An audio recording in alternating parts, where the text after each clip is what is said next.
Hi. Hello, everybody. Welcome to Knock Knock Hi with the Glauc. I'm Dr. Glauc, also known as Will Flannery. I am Lady Glock, also known as Kristin Flannery. How you doing this morning? You know, I'm a little under the weather, but it's all right. Yeah. I'm doing better than I was. The sun is starting to come out more. Yes. Right. That Spring is weather. always, It's great. I love when the sun starts to come out more because here in Portland, we don't get that very much. This feels like a Delilah topic. Delilah. Or like an NPR. Yeah. The sun, that spring is here. The birds are chirping. And we've lost all our listeners. Match day happened not too long ago. Yes, that's true. So I've talked about my match day experience, but from like a medical spouse standpoint, like what do you remember about, like, I guess let's focus it on finding out that I matched, that I will have a residency spot. Do you remember that? Yeah. No. Okay. What do you remember about match day? Here's the thing. This is because ophthalmology is different. It is different. Yeah. Which is probably part of why I can't remember, because there were like 3 or 4 different things, and it's like which one was which. I don't know. But I didn't doubt that you would match is the thing. Like that was a non-event to me. Okay, yeah. I also was, and I can get unrealistically nervous. Yes. Yeah. Is that the right way to describe it? When it's time for something big like that, your brain forgets every bit of success and intelligence that you have had. So you just assume you're the stupidest person on earth. You do nothing right. You have nothing to show for yourself. And so you will just not, get whatever it is you're going for. That's why the skits I make where I'm having a conversation with my brain. Yeah. I know. And it's like all anxiety. Yes, that's you. But I don't have anxiety. Uh-huh. I just hide it really well. No, you don't. Not from me. Not from you, but to the rest of the world. Maybe. I feel like I'm fairly good at it. So yeah, I'd say there was no, because I had, and the reason I wasn't nervous is because I knew the statistics. Like if you interview at a certain number of programs, like they know, like your chance of matching is so high. Yes. So I went on. I want to say I think it was a bazillion. 10 interviews, which is not. Like, that's not an outrageous amount. I knew people that went on 18 interviews. Like, what is going on here? And I don't know what it is now. Like, maybe even more. Who knows? I mean, I stopped it at 10. Because like I knew that like the chances. Like diminishing returns. If you go on like 12 or 13 interviews, you're not really buying yourself a higher chance of matching. And it's like an additional $1,000 a interview that you're paying, because those were in person by then. Right. Back then. So anyway, but. So do you remember finding out that it was Iowa? Do you remember that? I do. I know I should probably stop asking you about memory. Yeah. Because you're, I used to have a just impeccable memory. Is it the perimenopause? Maybe the children, the medical traumas, the, working parenthood. It could be any number of things. Thank you. Hey, you're the one that always tells me. It is a thing, You blame it on, you're blaming I think it's a contributing factor, because it did get even worse around that time. So Iowa. Yeah, I do remember that because I cried. Yeah. Because I had some preconceived notions about what a life in Iowa would look like, and it did not match my hopes and dreams for myself. Yeah. But it turned out to be wrong entirely, so I was never happier to be proven wrong. But congrats to everybody, and also, a word of encouragement for the folks who did not match. And usually around this time, I share videos I've made about match day. Mm-hmm. Some congratulations skit type of thing, but also a one that I posted a couple years back about a med student. Basically, the med student goes to therapy. Yeah, that was the premise of the skit. Mm-hmm. And it's like a supportive skit for med students who did not match. Yeah.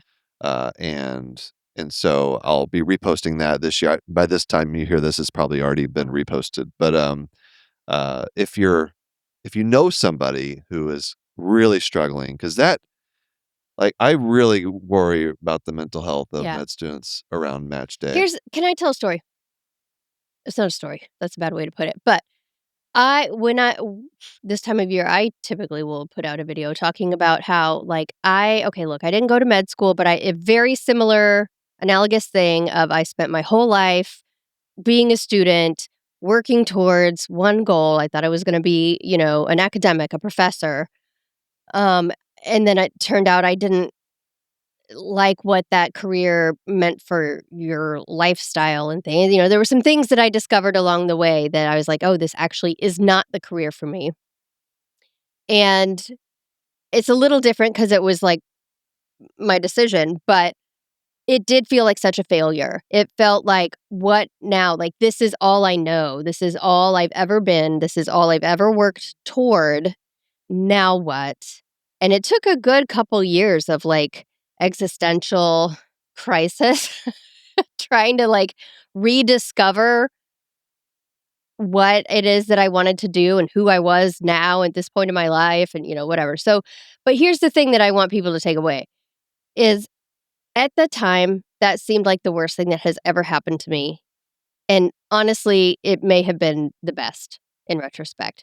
Like, what I went on to do after that had so many, positive implications for my life. And I was very happy and am very happy. And, just because you can't see down the road a bit, it doesn't mean that there's not something beautiful down there, right? Like, this is not the end that it feels like it is if you didn't match. There are many options. I know you all know what those options are, but even if none of those work out or you decide to not pursue them, there are still many options for you. You just have to, do a little research and talking to people to figure out what they are. But this is not it's a huge disappointment, but it's not a crisis. Like, I just want to put that perspective around it. Yes. Yeah, you yes. still have a path, to practicing medicine, and it definitely is not the end of the line in terms of your medical career, but it can absolutely feel that way. Definitely feel that way. Yeah. But very well said. And so, wish everybody the best of luck with Here's that. another thing. I want to talk about the spouses for match day. Oh yeah. Because even if you match whatever the number one choice was or whatever, like, the spouse doesn't necessarily always want to move, Mhm. and there's a lot of sacrifice that this, and I'm saying spouse, but this will go for partners, anybody that, if they're moving, you're moving. Yeah. So, uh, it's really hard, especially when you get somewhere that you are happy, or maybe you started somewhere that you're happy and now you have to leave. Um, that just sucks. Like, I have no solution for that other than just validation. Like, Yeah. it sucks. It does. Yeah. Especially if you're, well, not especially. There's all sorts of reasons why it might suck. Maybe you're moving away from family, You're leaving a support or network, yeah. you have a career that you like, a job you like, friends you Mhm. like. It's you're ripping up your whole life to go support this other person's goals. And that can be really tough. So also, I guess, to the medical people out there, like, please recognize the sacrifice that is being made for your career, from the people that live with you and are going with you, because it's not a small thing, and it happens multiple times in the course of training, and it can be very disruptive. Um, so yeah, shout out to all the spouses out there too. By the way, you mentioned that moment was like you thought it was like the worst thing that would Yeah, happen to you in life. when I didn't Yeah. go Yeah. finish my graduate program. Well, I did, but I finished with a master's instead of a PhD. Worst moment in your life until your husband decided to have a cardiac arrest Yeah. in his sleep. Okay. All right. I think that goes without Yeah, saying, yeah. So, but guys, it can always get worse. it can get That's the point. worse. It can always get worse. Which I don't know if that's Oh, comforting boy. or not. That's not comforting, is it? No, it's not at all. Okay. It's not comforting to like have a bad thing happen and be like, well, it's not the worst bad thing that can happen to me. Maybe somewhat, but I think it's more comforting to know that it's not the end of the line for you. even when it feels like it. See, this is why I'm so glad we have you around, because my mind all automatically went to it. Things could always be worse. I don't know. I don't know why that's comforting in my brain. This is the difference between someone with anxiety who's medicated versus someone with anxiety who's not medicated because they refuse to believe they have anxiety. I can't medicate myself with just I could by sheer power of my brain. I can't will myself out of anxiety. It doesn't seem so. Is that not a thing? Doesn't seem to be working. Does it work? Psychiatry exists for a reason. Is that what you're saying? You need other people to help you with that? Yeah, shocker. All right. So, now we have a lot of people, a lot of med students are learning that they are going to have a job. So let's talk about keeping that job. Let's do. I want to just, I've talked about this on the Knock Knock I. It's I have to pause for a second. They're too close, too similar. Knock Knock I, which is the point. Knock Knock. So I talked about this a little bit on Knock Knock I, but I wanted to get your perspective on this new frontier of medical professionals having big social media platforms. And to the point where it's now an established second career for a lot of people, myself included, to me. post my career and now your career too. as well. But from the point of medical professionals doing it. In terms of the ethics behind it and the ways you can get yourself into trouble and the things you should say, shouldn't say. So I want to frame this though from the perspective of you, a non-physician, a person who is not a medical professional. Okay. Your entry into the healthcare system, obviously me, but also as a patient, right? Yeah. So as just let's say you're just a person who occasionally seeks out healthcare, or you see a doctor and you're just scrolling on social media. And how often do you come across just a random doctor who's talking to you on social media?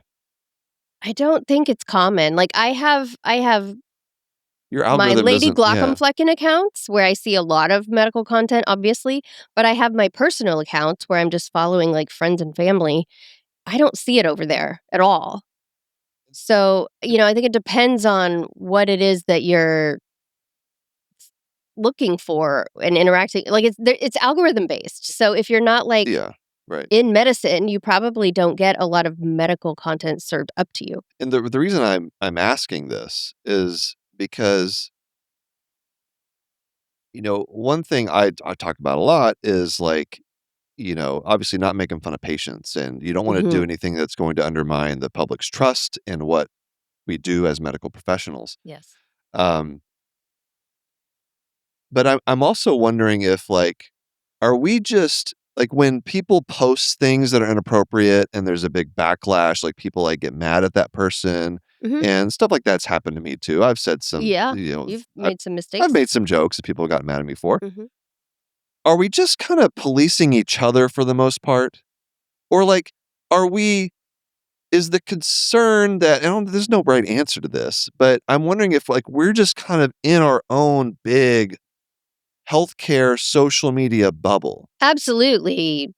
You all are. I mean, everyone is in their little bubble. And we're all just either praising each other or getting mad at each other. Yeah. And out of this, it's not, I don't want to call it a theoretical concern, because I think it is a real concern. There are real concerns that can happen. Yeah, for sure. But maybe it's more of an outsized concern of the influence that one video might have on the overall respect that we have as healthcare professionals from the public. Yeah. Well, because you and I talk a lot about how there should be more medical professionals putting accurate medical information out there on social media. And so, if we're asking people to do that, I feel like we should be giving them a little bit of, I don't know, guidance or something, because it's tricky. It's a new, like any new skill, you're going to mess up. You're going to make some mistakes. And so when the stakes are high, you want to be, a little bit extra careful. But I do think that for the most part, medicine polices itself. Harshly or adequately, or both. I get the reason for doing it. Yeah. I think that it is admirable, that everyone takes their Hippocratic oath so seriously and their, patient relationships and all of these things so seriously. I think that is appropriate and good to do. And it's great to have accountability from your peers. I do think sometimes it can go a little bit overboard in some ways. Like it goes from accountability to being a mob, sometimes. Yeah. And when it starts to become a mob, I think that's when it's gone a little too far and we need to have cooler heads about it. Doesn't mean that we need to just look past whatever happened. It's just, two wrongs don't make a right. So, I mean, that kind of thing is probably just happens everywhere on social media. Yeah, it's kind of inherent to social media, but all the more reason to pay attention and be aware of it and try, actively, consciously try not to do that. So this topic, which, because we've, over the years, as more and more people, more and more physicians, med students, they get onto social media and start talking about things. Mm-hmm. This is a topic that comes up. Yeah. It's more and more frequently, even since I started Glauc and Flecken back in 2016. Yeah. And it gets at this professionalism argument, right? That they say don't be on social media because it's not professional, because things like this occasionally happen where there's some mistake that blows up, and then it's the consequences go to the other extreme, and everybody says just you shouldn't be on social media, or you shouldn't be a doctor, or you shouldn't be allowed to live. It gets ridiculous. Yeah, it's we're trying to find where the lines are. Mm-hmm. Mm-hmm. As just as a group, right. Individually, some of us may have found those lines. I feel like I've found those lines just because I've been doing this for so long. Right. But we're trying to figure out where the boundaries are. Yeah. And how do you do that if not publicly? And so then what do we do when someone makes a mistake? Right? Because this whole thing is a public thing. Yeah. So I don't know. Are there safeguards we need to be thinking about? Are there a specific set of guidelines that I don't know the AMA needs to come out with? Or I don't know what the answer is. Well, actually, it's funny you bring that up because I did bring up the social media guidelines from the AMA. Oh, they do have some? There is. So let's take a break. Okay. And let's come back. Hey, Kristin. Yeah. Be honest. Do people think about their eyelids? Honestly, I don't. Okay. Unless something's wrong. They should, because eyelids are amazing. They distribute your tears. They protect you from incoming objects. They're really important for overall eye health as well. And we both know they can also be affected by something very common, Demodex mites. Oh, yeah. Demodex blepharitis. That's when right. Demodex mites overgrow and they start causing problems like itchy, red, irritated eyelids with crusties. Mm-hmm. Collarettes, you got it. And everyone should know that if your eyelids aren't healthy, your eyes won't be either. That's why it's important to see an eye doctor, to get an eyelid check, which is part of a normal eye exam. And the good news is there's a prescription eye drop treatment available for Demodex blepharitis. It's great news. To learn more about eyelid health and Demodex blepharitis, visit miteslovelids.com. Again, that's miteslovelids.com to learn more. This ad is brought to you by Tarsus Pharmaceuticals. Hey, Kristin, you know what my mom's obsessed with? What? Cozy Earth. Oh, yes, she is. We have gotten her hooked. Oh, she can't go anywhere without her Cozy Earth. One in every room. Which is fine because now they got the robes and the slippers. Yes. We should get her for Mother's Day. We should get that. That's right. And the robes, spacious pockets. Mm-hmm. It's and you can tie it up, and it's adjustable ties too. So it's to fit you whenever. And it got the slippers. Mm-hmm. So you're walking around the house. You're wrapped up in cozy. You're walking on cozy. You are just ensconced in coziness. There's so much coziness going on for Mother's Day. That's perfect. What better way to celebrate Mother's Day? Honestly, that's all I want is a day of coziness on Mother's Sounds Day. Awesome. Let this Mother's Day be a reminder that she deserves care too. Discover how Cozy Earth turns everyday routines into moments of softness and ease. Head to cozyearth.com and use my code KNOCKKNOCK for an exclusive 20% off. And if you see a post-purchase survey, be sure to mention you heard about Cozy Earth right here on Knock Knock High, because home starts with mom. All right, so yeah, I did find, I was interested about this. Is like, because one thing we love to do in medicine is like publish guidelines. Yeah, you like rules. We love a good rule. Yeah, we're a rule following group. Yep. Give us a good rule to follow. Give us a some good rules, guideline. some frameworks. Oh man, we some love diagnostic criteria. Oh, we love a good framework. Yeah, we love the DSM. I mean, textbooks. We love updating guidelines. It's endless. Yeah, and so of course that should apply to professionalism and social media, right? Sure. But I gotta say, I'm a bit disappointed in what's been out there. So let's go into. I'm gonna like kind of real briefly go through the whatever I found in the AMA's Code of Medical Ethics. Okay. All right. But first, just going back to like your experience as a patient, because again, that's what we're all concerned about. Right. All right. Like I would say if we were in a place that is solely physicians, which doesn't exist. Like there's not a place. Some universal doctor's lounge. Right. The boundaries we're talking about would be a little wider. Yeah, because I mean, you guys do see a lot of really dark stuff. So humor is a way to cope with that, and sometimes there's some things that might be considered inappropriate if it weren't in that very enclosed environment. Doesn't mean the boundaries are not there. They're just maybe a little bit wider than they would be for a general audience. Sure. But like as you, a patient, like, do you feel like there's like things that could be said that you're like, oh, I don't know if I trust the medical field? Yeah. Like, yeah. I mean, the medical field as a whole, I think that takes more than just like one social media post. But I know that there are populations that have a lot of distrust in the medical field because of historical events, and things that have happened and continue to happen to those groups.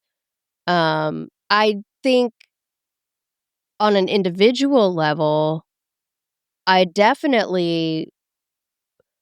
Like if your doctor came across your feed, like your individual doctor, and said something you thought was either violating like, HIPAA or like clearly there are things that an individual can say, and if their patient happened to see them, you'd be like, hey, I need to find a new doctor.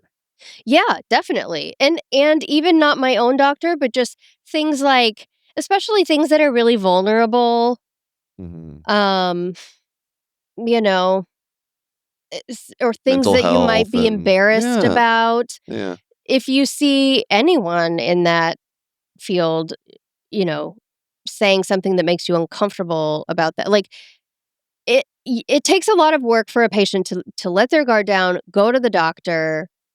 It's very invasive sometimes to go to the doctor, and it's not a pleasant experience most of the time.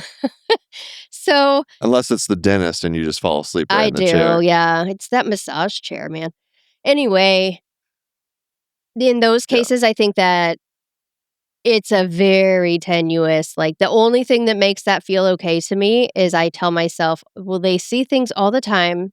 This is nothing to them. This is not the same to them as it is to me. Like I don't ever go around, getting naked and, having an exam done. I don't do that very often, right? But they do this multiple times every single day for years. It's no big deal. It's just another day at work. So anything that makes it feel like, oh, no, they actually are like, it is a big deal to that. They're judging it, or they're poking fun at it, or they think something is gross, or they think, that this is something they're going to go home and say, you'll never believe what I saw today. Like those would be things that would make me more hesitant to go to the doctor. And even if I do go to the doctor, I would be a little worried about that. It would make me more uncomfortable at the doctor. So let's look at what the AMA says here. So there's an intro paragraph here, and this is on the AMA, their policy and their code of medical ethics. Their opening paragraph here, talks a lot about, just generally social media by medical professionals can undermine trust and damage the integrity of the patient-physician relationship, all the things that we're talking about. And then they say physicians and med students should be aware that they cannot realistically separate their personal and professional personas entirely online. I would agree with that, especially in the era of video format. You're never going to be completely anonymous. Right. And I think not just medical professionals, anyone can't realistically separate their personal and professional personas entirely. Well, true. They can't be unless you had a split personality disorder. And, Exactly. you're Right. totally Like we're in different person. Severance or something. But everyone is the person they are when they're at work and when they're doing things in a professional capacity. And so here's where they get into some specifics. They say physicians and med students therefore should, and then there's a list of 6 things. Okay. When publishing content, consider personal and consider that even personal social media posts have the potential to damage your reputation. Okay. Okay, we agree. Yeah, your professional reputation. Yeah. Or impugn the integrity of the profession. Right. So that's absolutely. Next point. Physicians and med students should respect professional standards of patient privacy. Okay, yes. Absolutely. Physicians and med students should maintain appropriate boundaries of the patient-physician relationship in accordance with ethics guidance if they interact with their patient through social media. So I would recommend never interacting with your patients through social media. Other than if they reach out to you, you say, please call my office. But what they're basically saying, is like, just don't give medical information to individual people on social media. That's kind of how I interpret that. Appropriate boundaries. Yes. Well, and just like what boundaries would be in place in your clinic or whatever, put those same boundaries in place when you're on social media interacting with the patient. Next part. So physicians and med students should use privacy settings to safeguard personal information and content, but be aware that internet is forever, basically. I'm paraphrasing. They don't say internet is forever. So, absolutely agree with that. Nothing is, I never, even in private Facebook groups. Yeah, people can always screenshot. You don't, you cannot assume any group on social media is private. Even DMs can be, tricky. Yeah. All right. Physicians and med students, there's 2 more. Physicians and med students should publicly disclose financial interests. Sure. Okay, yep. That's actually a law. You have to do that. And then finally, physicians and med students should basically avoid misinformation. Yeah. Make sure what you're putting out is accurate. Yeah. Information is accurate and useful based on professional medical judgment. That's when they are using the platforms to disseminate medical healthcare information. So that is the extent of the AMA's, the American Medical Association, basically the governing body of all physicians. That is the extent of their code of medical ethics when it comes to professionalism and the use of social media. And what are your thoughts? Do you know what I noticed that it kind of encompasses all my thoughts about this? What? Year last modified. 2017. I know. I was going to point that out. Like 9 years in online anything is an eternity. Let's talk about what was happening in the social media. Prehistoric guidelines at this point. These belong to the dinosaurs. What was in 2017? We had no TikTok. Yeah. We had video wasn't really a thing. Did we have what was Instagram in 2017? Oh, I mean, it existed, but it was 5 years old, I think. Somewhere in there. Yeah, so it was probably mostly still pictures. Yeah. And not like video. I said, like video was not. I'm not even sure if it was YouTube. That was the only thing. Yeah. And there was really no. Maybe Vine? Was that in 2017? Like what were the when they wrote this in 2017, it was like thinking about Facebook and Twitter. Probably, yeah. Like Those were the writing big ones. statements. Yeah. And so. And no comedy, really. You started Glockenfleck in 2016? I mean, this predates medical influence. The idea, the concept of a medical influencer. Absolutely. So, and I don't disagree with anything they say. It's just not complete, comprehensive enough. Yeah.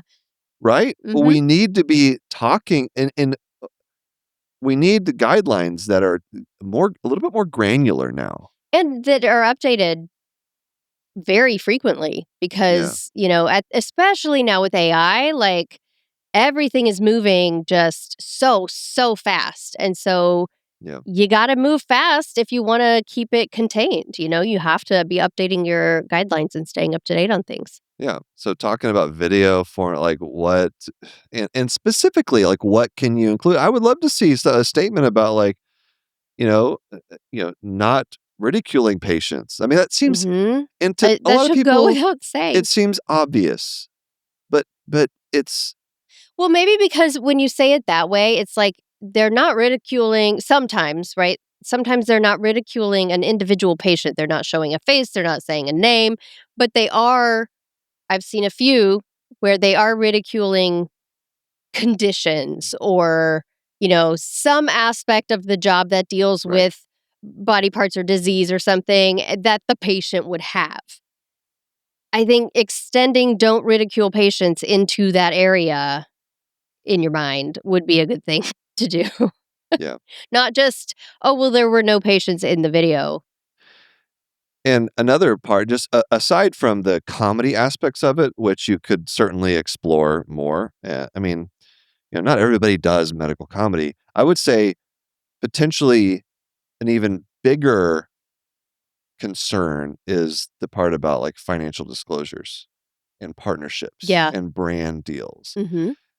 That's become a bigger there's deal. one statement here in this professionalism on social media. Publicly disclose financial interests. Related to the content. Related to content on your social media, including but not limited to paid partnerships and corporate sponsorships.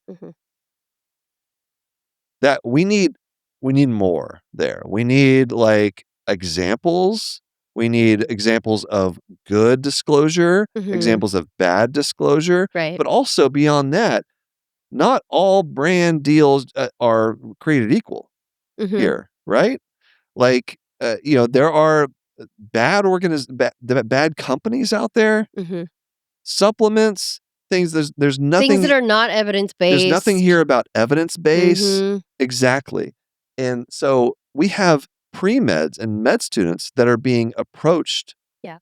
And from what I've seen, it's some of these med students, their accounts are like, they have like 6,000 followers. Yeah. 7,000 followers. Not a huge following, but sizable enough to where these companies take notice. Right. And what they do is they're sending offers that are from a med student beyond your wildest dreams. Yeah. Especially in that time of life. Like, we're talking $5,000 would be game changing as a med student. And the asks from a couple of people that have posted, I'm sorry, I don't remember your names, but I've seen them come across my feed of offers they've received, and it's like, we want you, to post like 30 videos. Yeah. Right. So first of all, you're being exploited. Yes. You should know that. Absolutely. But secondly, like, there needs to be some criteria applied to which of these sponsorship offers that you accept. Right. What are, and so, and I understand like the AMA, these organizations, they don't want to like, there's probably legal things about like talking about specific companies, but you could get into the details about certain types of industries. Yeah. Right. And supplements and what AI test prep material, and not all of these things are going to be unethical. Right. That's not to say these are the things to cross off. That's like, but maybe it's things. Let's look at them and see when it's okay, when it's not okay. How about a list of questions? Yeah. To ask these brands, right. these companies, to allow you to get a better sense of it. Just it's changed so rapidly, as you said, and we haven't caught up, which is and it's continuing to change. You say caught up as if that's a static place. And this is a problem in academics. Like you've been in academics, yes, it's very slow. We're slow to catch up, and I'll give you another example of a real life example of academics being slow to catch up is, I in the past, obviously I am very much anti corporate practice of medicine. No. Yeah. Did you know that? I don't like this. I don't like private equity. I don't like. This is new information. I'm terribly surprised. So I was critical. This is a couple of years back. I was critical of a particular organization for not like taking an academic organization, like a national one, for not taking a stance against private equity. It was just a tweet. But and then they reached out to me, and said, "Hey, we'd like to tell you why we don't, why we don't talk about private equity, and take a stance on it one way or the other, because we need more data about the impact of it on patient care." And I take major issue with that. I can see both sides, but go on. Because in the 3 to 5 years that it would probably take to do a study, at least 3 to 5 years, on the effect of private equity involvement in healthcare on outcomes, health outcomes. The horse is out of the barn. Right? There's a thing. Cat's out of the bag. Cat's out of the bag. Horse out of the barn. Sure. all the animals are running rampant because private equity's already swallowed up everything, right? Yeah. And so what's the point of like 10 years from now? Okay, we have data. Oh wait, sorry, like private equity already owns everything. Optum already owns everything. So, but that's just an example of how like academic works. And I get it. I understand. It's that way by design.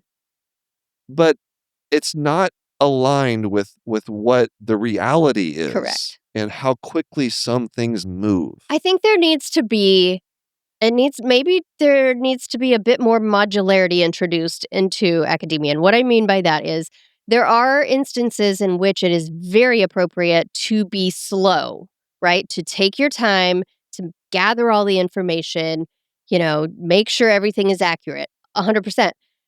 There are also times in this world that we now live in. Remember, the academic model was made in medieval times? Like things were different. Now, there needs to be at least like units within academia that can move faster, that can be more responsive and proactive rather than, reactive and slow and all of these things. So I think, I just think we need maybe some more of that kind of a thing where you have these little task forces almost that can make decisions faster. Now, I don't know how you solve the problem of, we would need the data in order to make the decision. Why can't science be faster? I don't know. Make science go faster. I'll try. I don't know that I have any influence over it. I don't know. We should be thinking about it though. Like, it's okay if, listen, I've seen this a lot lately too. I want to address this. There's a lot of complicated, there are complex problems out there right now, including these. And I see people, anytime we bring them up, we always see plenty of people that are like, well, I'm paraphrasing here, but essentially, we can't solve everything, so we may as well do nothing. Yeah. It's too big of a problem. Whatever. Well, that's guaranteed. Well, I guess we should all just solve anything. I guess we should all just die then. Give up. Yeah, exactly. So you can do little things that at least move the needle in the right direction. I don't know. Part of the fun is just the fight. You guys love the fight. Well, when it comes to like insurance companies and private equity and stuff, Oh, I love the fight. You'd have to come up with a lot of different content ideas if that fight weren't happening anymore. Just to really sink my teeth into like a big private equity issue or like insurance. Just let me have it. Yeah. But my point is, like, let's not just throw in the towel just because it's such a big problem that it feels impossible to solve.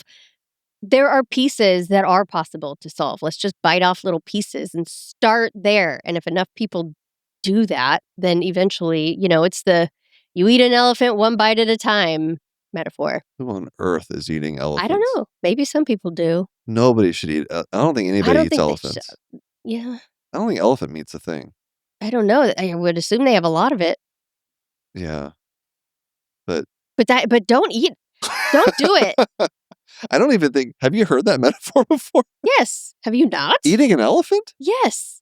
The point is, it's this great big thing, and you're like, how am I going to eat all that? One bite at a time. But yeah, it's not the most politically correct metaphor anymore. I'm hungry as a horse. I could eat an. I could eat a horse. I could eat it. Okay, I think I have heard. I think I have heard I could eat an elephant. I'm so hungry I could eat a horse. I've heard that. Okay. This is not important. It doesn't matter. I think it's really funny though. So, but your point, I get your point, and I totally agree with it. And that's something that I try to talk to when I talk to med students. I was like, banging the desk for universal healthcare is great, but we can also do smaller things. Yeah, that take us in that direction. Yeah. Just because you can't solve it to be perfect the way you want it in one fell swoop doesn't mean that it's not worth making progress. So let's make a little bit of progress on medical ethics and how we address professionalism on social media. It is on you.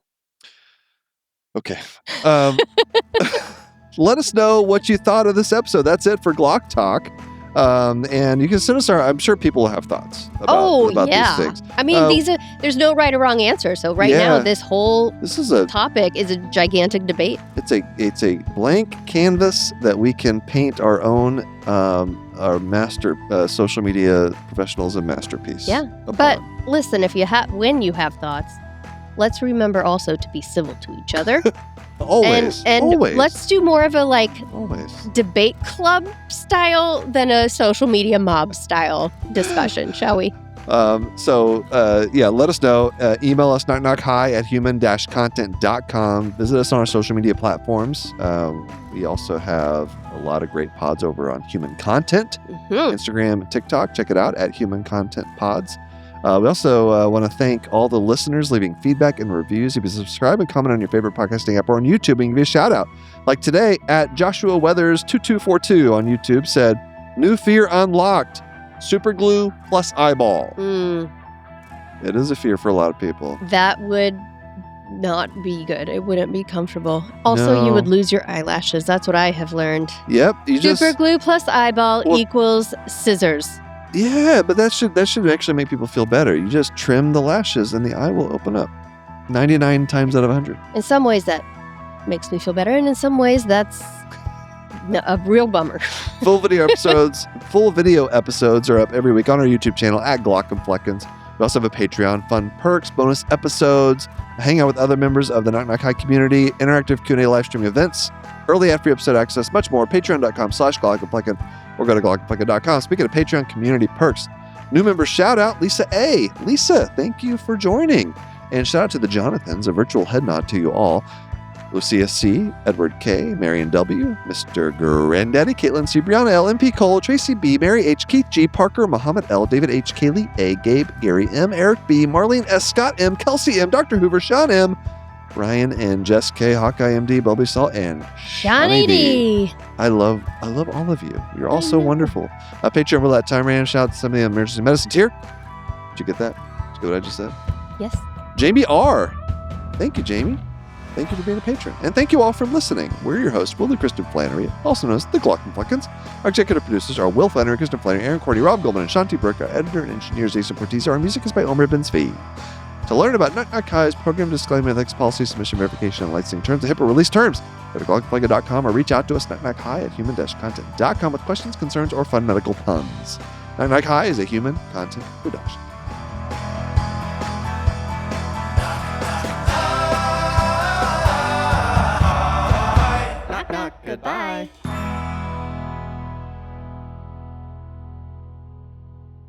Thanks for watching the episode. You can find more on that playlist over there. If you prefer to listen, or you just had your eyes dilated, you can binge full episodes wherever you get your podcasts. Or join the party over on Patreon, where you get early access episodes, hang out with us, get lots of exclusive bonus content. Hope you subscribe, leave a comment below. Let us know what you think.